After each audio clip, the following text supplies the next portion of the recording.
Monsieur Bernard, ancien agent de la BEAC, en conflit avec cette institution, a choisi de se lancer dans une grève de la faim pour faire valoir ses droits légaux. Son geste désespéré met en lumière les difficultés rencontrées par de nombreux employés face à certaines injustices. Je suis là devant la banque parce que j'ai été agent de la banque.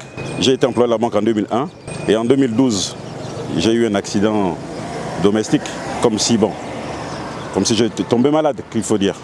C'était un accident.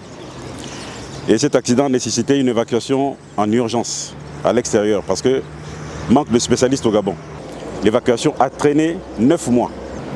C'est comme ça quand j'arrive à Paris, à Georges Pompidou, c'est trop tard. Vous voyez la main là? J'avais déjà perdu les tendons fléchisseurs, j'avais déjà perdu les nerfs, tout était perdu. L'origine de cette grève remonte à un incident de travail survenu il y a quelques années. Monsieur Bernard a perdu l'usage de sa main droite suite à un incident malheureux, ce qui a profondément affecté sa vie quotidienne et professionnelle. L'accident a non seulement entravé sa mobilité, mais aussi a eu des répercussions sur des capacités à poursuivre ses activités professionnelles ainsi qu'à mener une vie normale. Donc mon évacuation a été retardée. Pourquoi? Parce que mon employeur étant lourd dans les procédures, le médecin de la banque a donc décidé d'écrire la CNSS comme mon deuxième assureur. Parce qu'il faut savoir qu'à la banque, on cotise à la banque, on est assuré par la banque, on est assuré aussi à l'extérieur par la CNSS. C'est comme ça que le médecin conseil de la banque écrit la CNSS réagit et accepte de m'évacuer et prendre tout en charge, mais à condition que mon employeur accepte de payer le ticket modérateur, c'est-à-dire que donne l'accord qu'on m'évacue et qu'à la fin des soins, paye la contrepartie. Et c'est la condition, parce que ce sont les conventions avec la CNSS à l'époque. Je ne sais pas si ça existe encore. Mon employeur a traîné, a négligé ma situation pendant 9 mois. C'est en novembre que, effectivement, mon employeur donne à la CNSS, accepte, après que j'ai traîné dans le couloir de la banque centrale, pendant 9 mois, de va-et-vient. La Banque centrale a préféré payer l'hôtel au lieu de donner un document à la CNSS pour que la CNSS m'évacue. Tout ce qu'ils avaient à faire, c'était de juste garder les doigts juste pour le décor.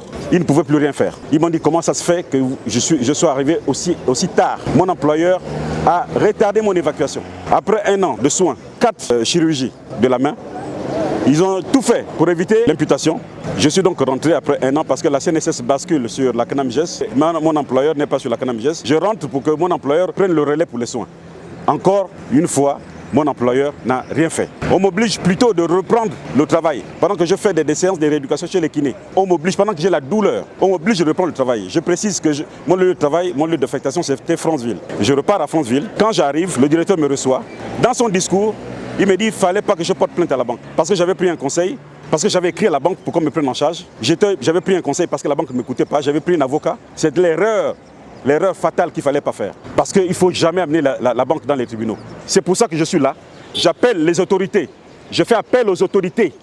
Parce que dans cet état, il y a quand même les autorités pour qu'ils viennent conclure cette affaire, pour qu'ils me viennent en aide, pour que ma dignité soit restaurée. Je réclame réparation, qu'on me paye mon préjudice pour que j'aille faire mes soins, pour que j'aille me soigner, c'est tout ce que je demande. Parce que si la banque avait donné à la CNSS ce ticket modérateur en janvier ou en février, je ne serais pas handicapé. Voilà pourquoi je suis là. La situation de ce compatriote met en lumière les enjeux les plus larges concernant les droits des travailleurs et la responsabilité des institutions financières.